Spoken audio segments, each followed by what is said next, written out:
Écoute-moi ça. Karibu karibu wana wa masiwa, karibu karibu wana wa masiwa. DJ Elias Baba Shiro wa Baraka, jitihadi lifanyao masiwa ili usoni. Karibu karibu wana wa masiwa, karibu karibu wana wa masiwa. DJ Elias Baba Shiro wa Baraka, jitihadi lifanyao masiwa ili usoni. Bonsoir. Aujourd'hui, notre nouveau numéro, la réunion Terre d'accueil, est consacrée à Jean-Yves Langenier, maire de la ville du Port, la ville la plus comorienne de la Réunion. Après 3 mandats passés à la tête de la mairie, M. Langenier a décidé de raccrocher son écharpe tricolore. Quel bilan Jean-Yves Langenier dresse-t-il sur ces 18 années passées au service de sa ville? Est-il satisfait de ce qu'il a accompli? Et enfin, quel sentiment a-t-il vis-à-vis de la communauté comorienne? Reportage signé Fatima, qui nous rejoindra tout à l'heure sur le plateau.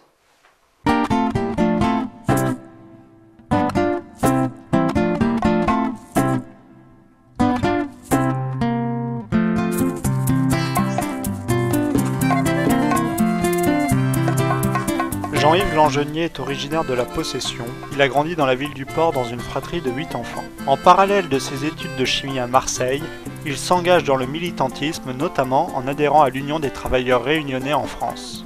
De retour sur son île en 1977, il prend la direction du foyer des jeunes travailleurs du Port et s'implique politiquement au sein du Parti communiste réunionnais.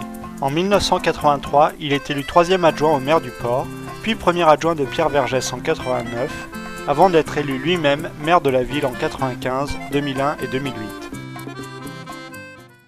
Bonjour Monsieur le maire. Bonjour. On nous dit souvent que le port c'est la ville comorienne de la Réunion. Et donc ma première question serait, en quoi cette ville est-elle la plus comorienne de l'île de la Réunion? Je crois qu'il y a 350 ans de cela, la Réunion était déserte et la Réunion s'est peuplée dans les conditions qu'on connaît. Il y a eu la période de l'esclavage, ensuite la période du colonialisme, après la départementalisation à partir de 1946, il y a une loi qui a été votée le 19 mars de cette année. Donc l'histoire de la Réunion, c'est une histoire assez particulière. Et dans cette histoire, les Comores ont toujours occupé une place relativement importante.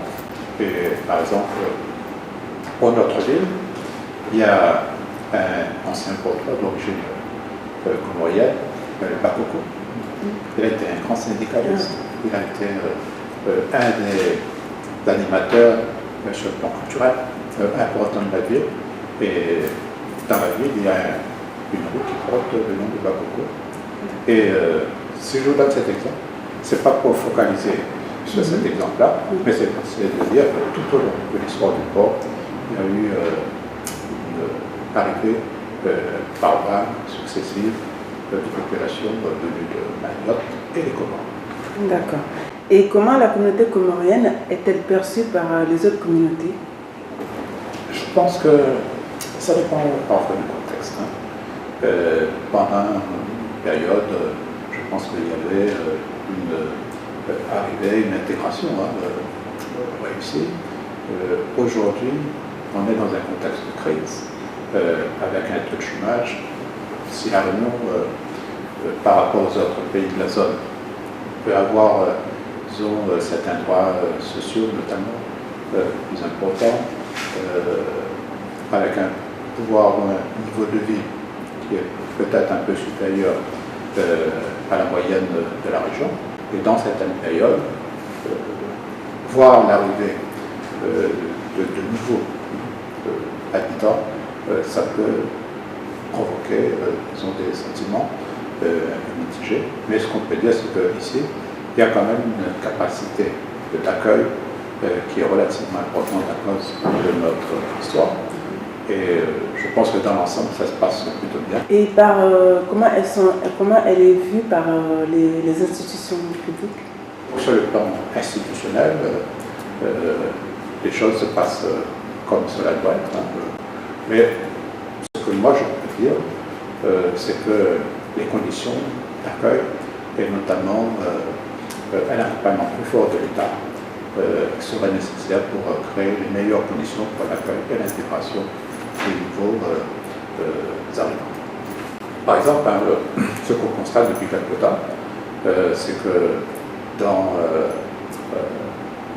surtout au niveau des enfants, il y a des regroupements familiaux d'enfants de plusieurs villes qui se retrouvent ici dans un même foyer, parfois un nombre relativement important, et les parents naturels adoptifs n'ont pas forcément les moyens de suivre les enfants, de suivre la scolarité, de faire en sorte qu'ils soient le mieux intégrés, qu'ils profitent des services de la scolarité qu'on peut avoir ici sur place.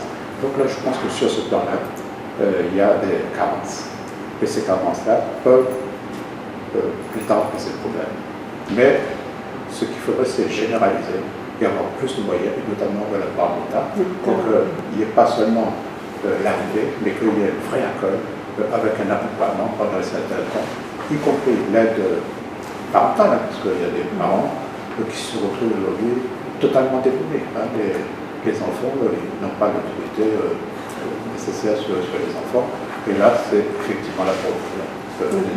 Pouvez-vous m'expliquer la tolérance religieuse qui se trouve ici dans l'île et que je ne retrouve pas en métropole? Je pense que c'est l'histoire. C'est l'histoire de la Réunion. C'est pas un phénomène nouveau. C'est les hommes aussi, les hommes, les habitants de la Réunion qui ont eu cette volonté de s'intégrer mutuellement et d'avoir cette tolérance. Puisque quand on regarde l'histoire de la Réunion, les choses n'ont pas été toujours ce qu'elles sont maintenant. Il y avait la religion dominante à un moment donné, c'était la religion catholique. Les autres cultures étaient liées, combattues, et ça n'est qu'à partir de la départementalisation qu'on a vu émerger à nouveau un certain nombre de choses qui avaient été primées, brimées, opprimées, mais qui avaient quand même résister, puisque on prend la culture de la Réunion. Vous avez par exemple des pratiques comme le maloya, le morin. C'est des choses qui ont été défendues, interdites à un moment donné, mais qu'on a continué à pratiquer dans le fait noir, comme on dit. Mais aujourd'hui, ça repart, et je pense que ça, c'est l'histoire de la Réunion, parce qu'il y a eu une volonté forte de notre population, de certains partis politiques aussi, de faire en sorte que toutes les composantes, toutes les cultures de la Réunion soient traitées et soient reconnues sur un pied d'égalité. Je pense que le fait religieux, c'est aussi un élément de cette volonté d'accueillir et de considérer tout le monde sur un pied d'égalité. D'accord. Et si je vous demandais, monsieur le maire, de me décrire le comorien de la Réunion, que me diriez-vous? Le comorien, c'est un élément important de la Réunion puisqu'il apporte, quand il est ici, il apporte sa culture, il apporte un certain nombre de choses qui font que la Réunion, c'est un monde en miniature où on a des chasses, des grandes activités sur le plan de la culture. Et ça, je pense que l'apport des Comores, c'est un apport assez important. Vous dites que le Comorien a amené aussi sa culture, mais quand je passe dans la ville, je vois il y a des endroits où on donne des cours. J'ai pas vu en aucun moment, j'ai vu des différentes danses, mais j'ai pas vu des cours de sambé ou de ngodo. Mais est-ce que cette culture comorienne, elle est vraiment en vue ou elle est juste restée entre Comoriens quand ils font leur fête d'indépendance qui vous invitent ou leur journée culturelle? Mais ça, c'est un combat. C'est un combat, même si on prend la culture réunionnaise aujourd'hui, la langue et la culture régionale, ça n'est pas encore reconnu à sa juste mesure. Et il y a quelque chose de spécifique qui est en train de se faire à la Réunion, c'est la création d'un peuple. Et chaque apport est fondu dans cette culture qui sera spécifique à la Réunion. Donc il faut qu'on arrive à trouver l'équilibre entre l'apport et ce qui doit être considéré comme faisant partie de la culture véritablement, mais de la culture de l'ensemble. Est-ce qu'il y a des structures mises à disposition, aux associations justement pour pouvoir promouvoir cette culture? Est-ce qu'il y a une facilité de... Moi, je prendrai l'exemple du cinéma. Le cinéma, chaque année, au port, on fait le festival du film d'Afrique Bénézier. C'est un cinéma plutôt engagé, mais qui montre ce qui existe partout ailleurs dans le monde. C'est des films, bien souvent, qui ont été faits sans moyens importants, mais qui montrent ce qui se passe dans le monde et qui nous amènent à réfléchir. À réfléchir sur ce qu'on voit dans le monde et à réfléchir sur ce que nous, à La Réunion, nous avons à gérer et à trouver ensemble des solutions. Pour finir notre interview, je me permets de vous poser cette question, même si je ne suis pas du port. Est-ce que vous pourriez nous dire votre bilan de ces 12 dernières années en tant que magistrat de la ville? Je pense que pendant ces 2 derniers mandats, même on peut dire ces 3 derniers mandats, on a mis en chantier un certain nombre de choses.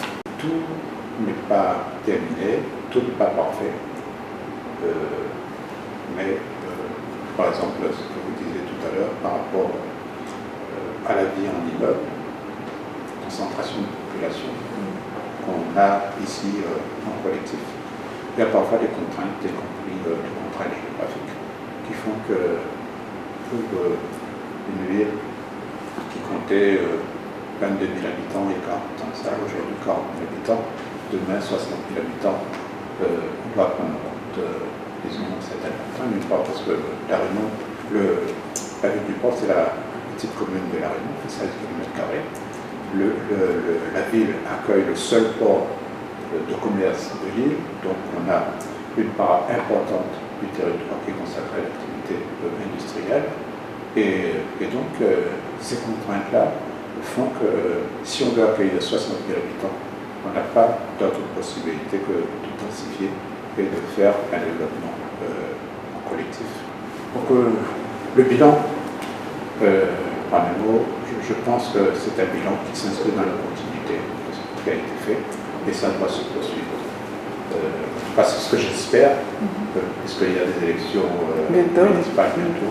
Et que ceux qui vont se présenter comme étant, ceux qui vont prendre un héritage et poursuivre le travail, j'espère que ce travail va se poursuivre au bénéfice à l'avantage de la population. Eh bien, je vous remercie beaucoup, monsieur le maire, de nous avoir reçus. Ça a été un grand plaisir pour moi. Merci. Et je souhaite que les relations s'approfondissent. Okay. Parce que je crois qu'on a des choses à nous dire, des choses importantes. D'accord, merci beaucoup. Ici et là-bas. Merci bien. Bonsoir Fatima. Bonsoir Najma. Alors si tu le veux bien, on va revenir sur le reportage que nous venons de voir. Oui. Et la première question que j'aimerais te poser, c'est qu'est-ce qui t'a poussé à interviewer M. Jean-Yves Langenier, maire sortant du port, excuse-moi. Oui, ce qui nous a poussé à aller voir M. Jean-Yves Langenier, c'est que on sait par excellence que donc, la ville du port, c'est la ville la plus comorienne de l'île de la Réunion. Et on voulait avoir un regard extérieur d'une autre personne qui n'est pas comorien pour nous parler justement de notre communauté. Et en parlant de ça, en parlant de la communauté comorienne, sais-tu comment la communauté perçoit Jean-Yves Langenier? La communauté comorienne du port, elle se sent vraiment très bien dans cette ville depuis des décennies. Et Jean-Yves Langenier a continué donc sur la lignée de Maître Vergès, qui était un grand protecteur des Comoriens, à une époque où il y avait un problème de clandestinité, où les Comoriens ou les autres se faisaient expulser, et que Maître Vergès avait dit à la police, vous pouvez chasser tout le monde partout, sauf dans ma ville.